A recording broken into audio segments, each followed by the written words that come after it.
여러분, 지금 이 순간 저기 사우디아라비아 사막 한가운데를 화물 트럭 막 3,500대의 행렬이 여러분의 퇴직연금 수익률이나 내년 전셋집 구하는 문제에 직접적인 타격을 주고 있다면 믿으시겠습니까? 아마 대부분은 그저 지구 반대편의 아주 먼 이야기라고 생각하시겠죠.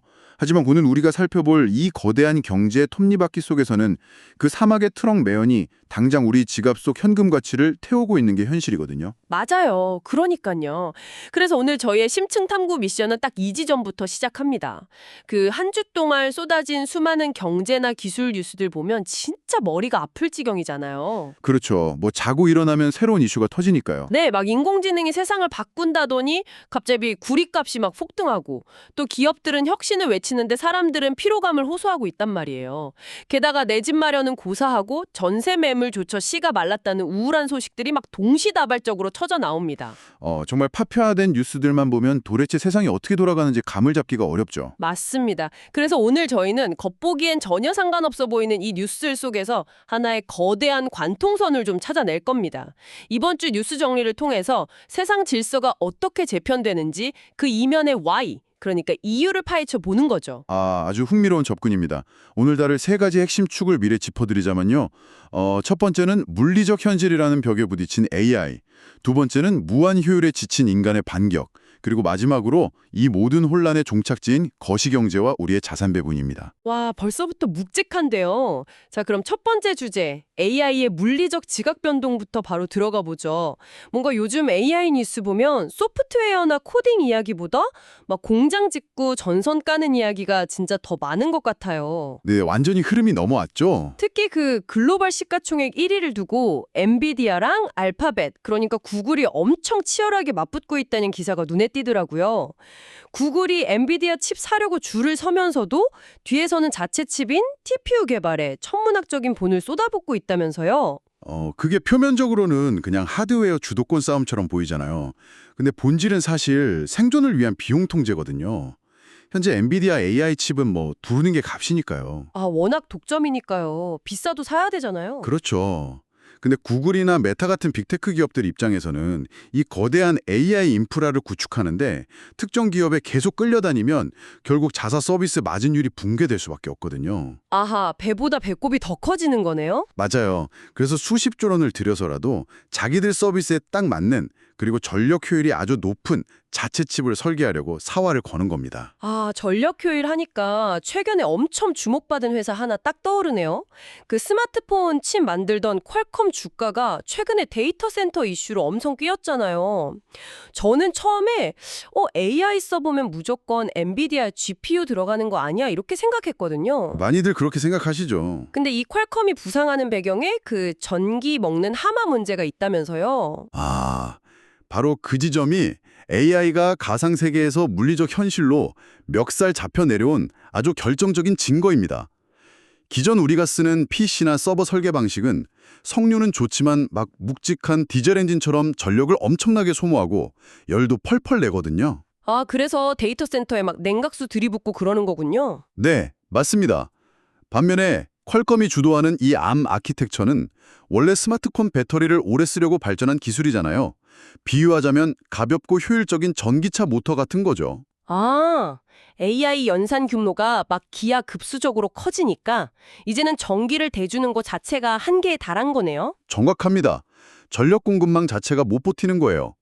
그래서 저전력 고효율로 막 수많은 연산을 잘게 쪼개서 처리할 수 있는 이 칩들이 서버 시장의 새로운 구원자로 급부상하고 있는 거죠. 와, 성능 경쟁을 넘어서 이제는 누가 전기 덜 먹냐 이 경쟁이 된 거군요. 근데 전문가님, 이게 전기 문제뿐만이 아니더라고요. 흔히 AI 시장을 골드러시에 비유하면서 금 캐는 사람보다 곡괭이 파는 회사가 돈 번다고 하잖아요. 엔비디아가 딱 그 곡괭이죠. 네. 근데 최근 시장 흐름 보면 사람들이 곡괭이뿐만 아니라 막 광부들이 쓸 텐트 고정핀이나 수레바퀴 쇠장식까지 미친 듯이 사들이고 있는 것 같아요. 하하, 아주 재밌는 비유네요.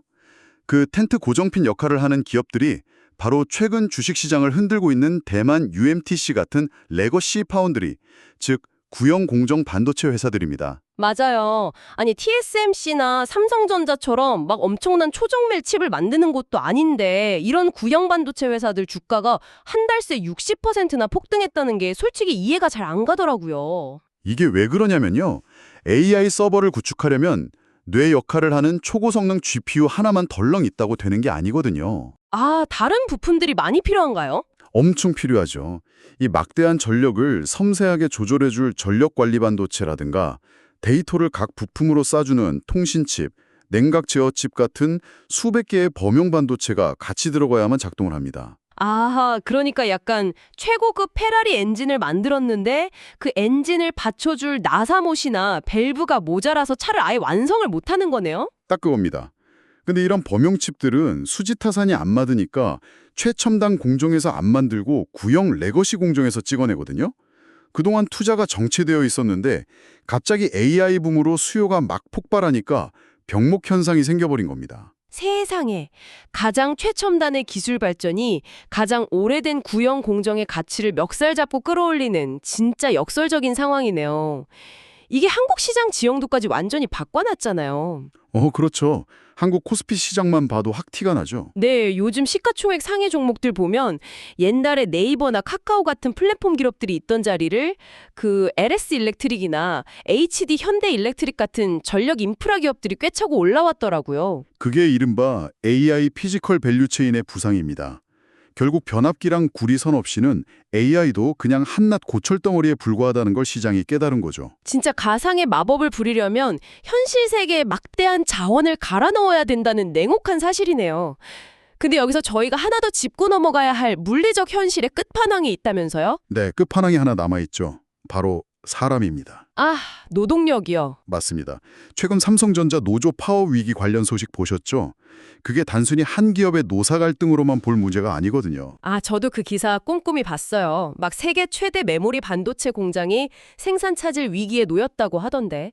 노조 측은 1조 원 규모의 보상을 요구하고 있고 서측은 파업하면 막 100조 원대 생산 차질이랑 글로벌 신뢰도 추락을 우려하고 있잖아요. 네, 이게 아주 거대한 기술 패러다임 전환기마다 나타나는 노동과 자본의 구조적 마찰음이에요.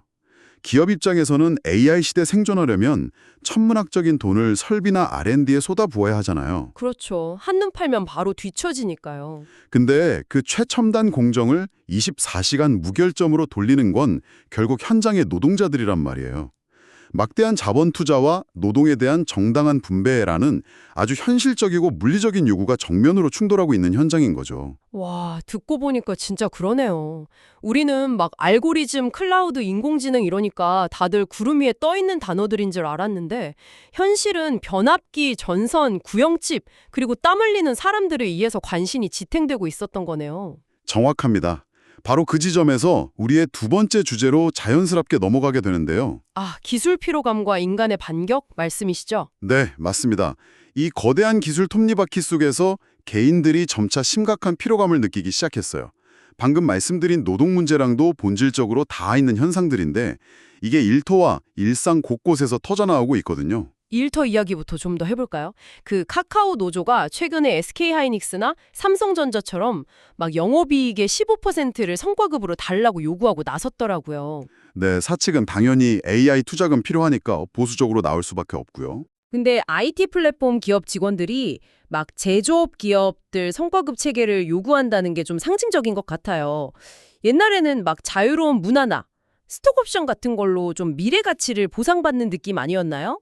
맞아요. 예전엔 그랬죠. 근데 기술 발전 속도가 너무 빠르고 이 거대한 AI 시스템 안에서 개인의 업무가 점점 그냥 부품화되는 느낌을 받다 보니까 노동자들이 불확실한 미래 가치보다 당장 내가 기여한 만큼 확실한 실물적 보상을 달라고 요구하게 된 겁니다. 아, 거대 시스템에 내가 매몰되지 않겠다. 내 몫은 내가 챙기겠다. 이런 방어 기제군요. 그렇죠. 근데 이 피로감이 일터뿐만 아니라 일상, 특히 스마트폰 안에서는 진짜 기상천외한 방식으로 나타나고 있습니다. 아, 저 뭔지 알 것 같아요. 요즘 Z세대나 3040 세대까지 엄청 번지고 있는 그 셀로그라는 앱 보셨어요? 진짜 흥미롭더라고요. 네, 그 무음 촬영에 단 2초짜리 영상만 올라가는 폐쇄형 소셜미디어 말씀하시는 거죠? 네네, 그거요. 아니, 저는 이게 진짜 완전 모순이라고 생각했거든요. 빅테크 기업들은 우리 시선을 0.1초라도 더 잡아두려고 막 수십억 달러짜리 AI 추천 알고리즘을 개발하잖아요. 도파민 터지게 만들려고 혈안이 되어 있죠. 네. 근데 정작 사람들은 막 화려한 편집도 안 되고 뽀샤시한 보정 필터도 없고 심지어 알고리즘 추천 기능 자체가 아예 없는 이 진짜 투박한 앱으로 도망을 치고 있단 말이에요. 최신 스마트폰 쥐고 의도적으로 옛날 흑백 폴더폰 감성으로 돌아가는 이 심리가 대체 뭘까요? 그게 바로 주의력 착취에 대한 뇌의 한계가 온 겁니다. 기존 SNS 알고리즘은 쉴 새 없이 극단적인 콘텐츠나 남들의 완벽한 삶을 우리 뇌에 떠먹여 주잖아요. 아, 계속 남이랑 비교하게 만들고 피곤하죠, 사실. 네, 사람들은 이제 그 알고리즘이 강제로 주입하는 자극에 넌더리가 난 거예요. 셀로그의 핵심은 평가받지 않을 자유입니다. 남들 시선 의식해서 꾸밀 필요도 없고 칭찬받으려고 알고리즘 선택을 기다릴 필요도 없는 거죠. 아하, 극도로 고도화된 기술 사회일수록 오히려 가장 통제 가능하고 원초적인 그 날것의 소통에 목마를 수밖에 없다? 진짜 기술 만능주의에 대한 대중의 조용하고도 강력한 파업 선언 같네요. 맞습니다. 그런데 이런 정서적 피로감만 있는 게 아니에요. 거시적인 환경 정책이 우리 미시적인 삶을 직접하면서 생존의 피로감으로 번지는 경우도 있습니다. 아, 그 자영업자들 전기요금 개편안 논란 말씀하시는 거죠? 저도 그거 보고 진짜 딱 그 짝이다 싶었거든요. 네, 기후 위기 대응이라는 거시적 목표랑 서민들의 삶이 정면으로 충돌하는 구조죠. 지금 추진 중인 전기요금 개편안 논리가 되게 단순하잖아요. 낮에는 태양광 발전이 잘 돼서 전기가 남으니까 싸게 주고 저녁에는 화력 발전 돌려야 하니까 비싸게 받겠다 이거거든요. 솔직히 국가적 차원이나 탄소 배출 줄이는 기후 대응 논리로만 보면 너무 정답이잖아요. 반박할 수가 없는데 문제는 그 현실을 살아가는 분들이죠. PC방, 헬스장, 고깃집 하시는 자영업자분들 대부분이 저녁 장사로 먹고 살잖아요. 당장 에어컨 빵빵하게 틀고 간판불 켜야 하는 피크타임이에요. 그러니까요. 가장 중요한 시간에 저녁 장사 전기료 폭탄을 맞게 생긴 겁니다. 진짜 기후변화 대응이라는 거대한 대의 명분 앞에서 개인의 밥그릇이 박살나는 상황인데 이것도 결국 거대 시스템 대 소외된 개인이라는 구도네요. 정확합니다. 기업은 AI 명분에, 국가는 기후 대응 명분에 막대한 자원을 쏟아붓지만 정작 바닥을 지탱하는 노동자나 소상공인들은 일상이 마모되고 생존의 위협을 겪고 있는 거죠. 이 괴리감이 지금 사회 곳곳에서 파열음을 내는 겁니다. 아, 진짜 숨 막히네요. 자, 그럼 이 모든 톱니바퀴가 결국 어디로 굴러갈지 세 번째 주제로 넘어가 보겠습니다. 이 글로벌 거시 경제의 거대한 파도가 결국 우리의 지갑을 어떻게 뒤흔들고 있는지 볼 차례인데요. 아까 제가 오프닝에서 사우디 사막 달리는 트럭 얘기 꺼냈었잖아요. 네, 그 먼 나라의 트럭 외연이 한국의 전세 시장이랑 퇴직연금 앱을 어떻게 움직이는지 연결해 봐야죠. 여기서 가장 핵심이 되는 숫자가 바로 미국의 4월 소비자 물가지수 CPI입니다. 아, 전년 동월 대비 3.8% 올랐다는 그거요? 네, 물가가 안 잡히고 고착화되고 있다는 아주 강력한 신호죠. 인플레이션이 쉽게 안 꺾일 거라는 건 다들 어느 정도 예상은 했는데 그 이면의 지정학적 요인들 보니까 이건 진짜 무슨 영화 시나리오 같더라고요.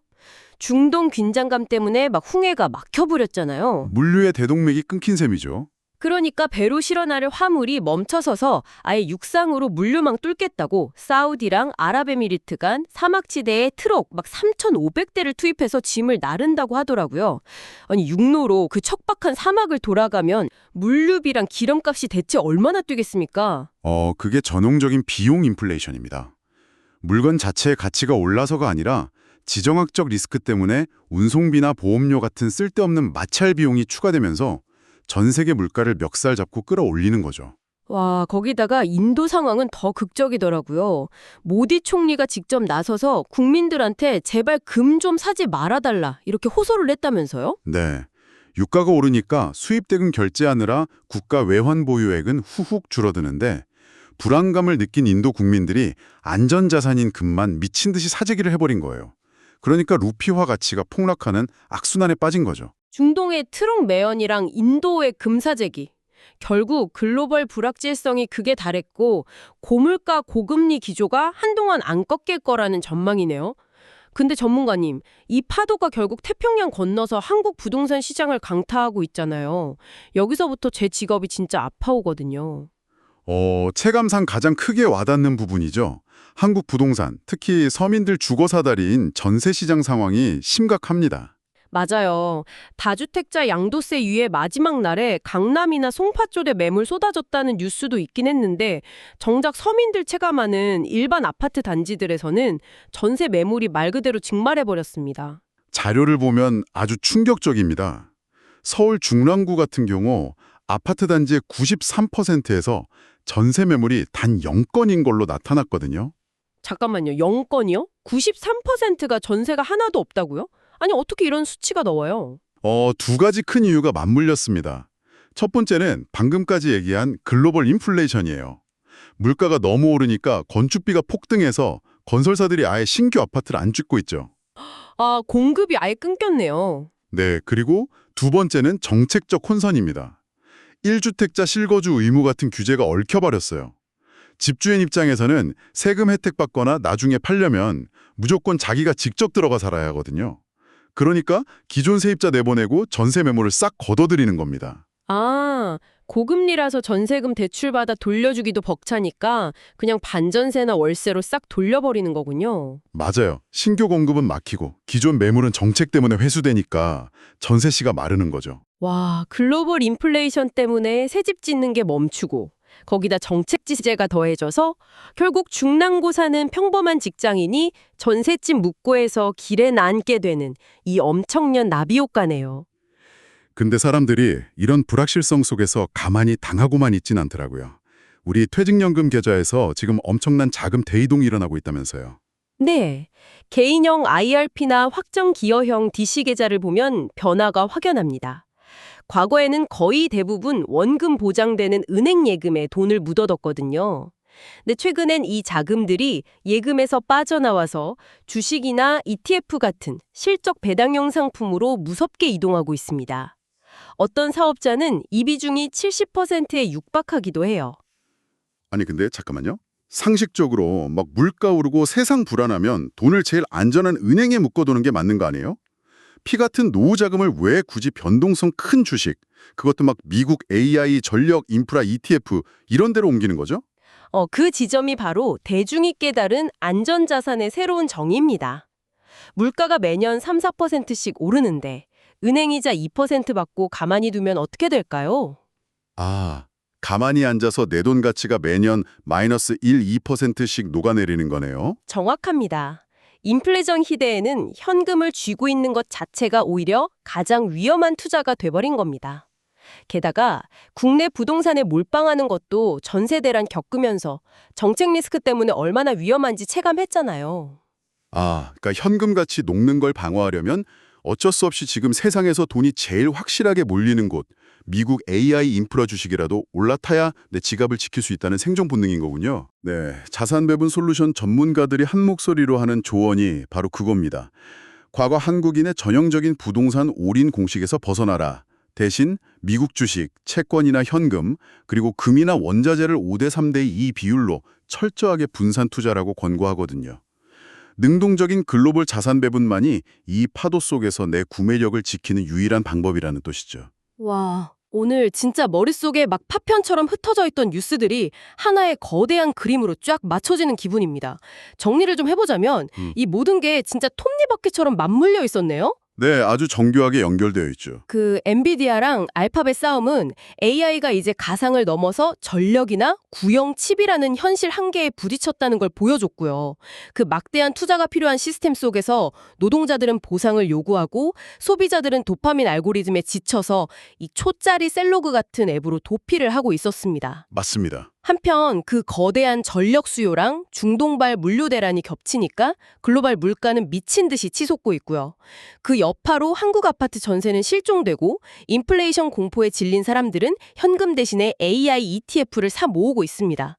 와, 진짜 숨가쁘게 돌아가는 한 주였네요. 사실 우리가 뉴스 볼 때 그냥 단편적인 사건 하나만 보게 되잖아요. 근데 오늘 저희가 짚어본 것처럼 이 원인과 결과의 연결고리를 쭉 파악하면 지금 우리가 어떤 변곡점에 서 있는지 보이기 시작하거든요.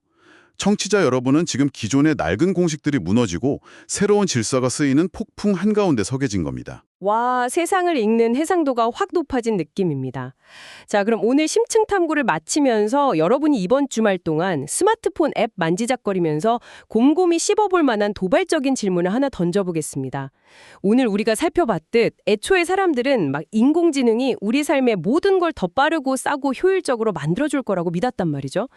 근데 아이러니하게도 현실은 어떤가요? 그 AI 돌리겠다고 인프라 구축하느라 전기를 엄청나게 빨아들이고 구리 가격, 반도체 가격 막 폭등시키고 있습니다. 사람들은 피로감을 호소하고 물가 상승이라는 거대한 불길은 쉽사리 꺼지질 않아요. 그렇다면 질문해 봅니다. AI는 과연 물가를 잡고 우리를 노동에서 해방시켜줄 구원자일까요? 아니면 이 모든 글로벌 인플레이션의 가장 밑바닥에서 가속하고 있는 거대하고 뜨거운 엔진일까요? 이번 주말 여러분의 퇴직연금 포트폴리오 한번 열어보시면서 이 질문에 대한 여러분만의 답을 고민해 보시기 바랍니다. 지금까지 세상의 이면을 파헤치는 심층탐구였습니다. 다음 주에 뵙겠습니다.